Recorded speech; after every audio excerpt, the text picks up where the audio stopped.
2026 ခုနှစ်မတ်လ9ရက်ရခိုင်ပြည်နယ်ရဲ့မြို့တော်စစ်တွေမြို့နယ်တမိုင်ကျော်အကွာအဝေးမှာရှိတဲ့ရွှေမင်းကန်ရေတပ်နဲ့ကာကင်းစခန်းတွေကိုAAကအပြင်းထန်ထိုးစစ်ဆင်တိုက်ခိုက်နေတယ်လို့သိရပါတယ်။ဖြစ်ပွားနေသည့်အခြေအနေများတိုက်ပွဲဧရိယာစစ်တွေမြို့အရှိမြောက်ဘက်ရှိရွှေမင်းကန်ရေတပ်ဇော်မတက်ကျေးရွာနှင့်ကျေးတော်ကျေးရွာအနီးရှိကာကင်းစခန်းများတိုက်ခိုက်မှုပုံစံ AA ဘက်မှ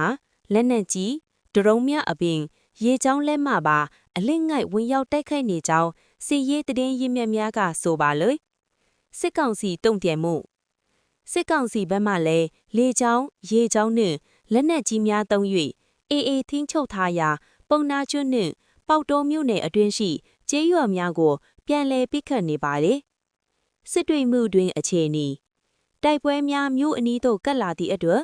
စစ်ကောင်စီကလုံခြုံရေးကိုအထူးတင်းကျပ်ထားပါလေမြို့ပြင်ထွက်ခွင့်များကိုပိတ်ပင်ထားခြင်းညအချိန်များတွင်မြို့တွင်၌အဲစာရင်စစ်ဆေးမှုများပြန်လည်ပြုလုပ်လာခြင်း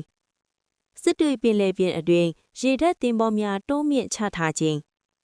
စစ်တွေမှာတိုက်ပွဲကနေတိုင်းပြင်းထန်နေတယ်ပြစ်ခတ်တန်တွေကမြို့ထဲကနေအတိုင်းသားကျိုင်းနေရတာအခုတိုက်ပွဲဖြစ်နေတဲ့နေရာတွေကစစ်တွေနဲ့ဆိုတမိုင်ကြော်လေးပဲဝဲတော်တယ်လို့ဒေသခံတအိုကပြောပြပါတယ်စစ်ရေးအခက်အချ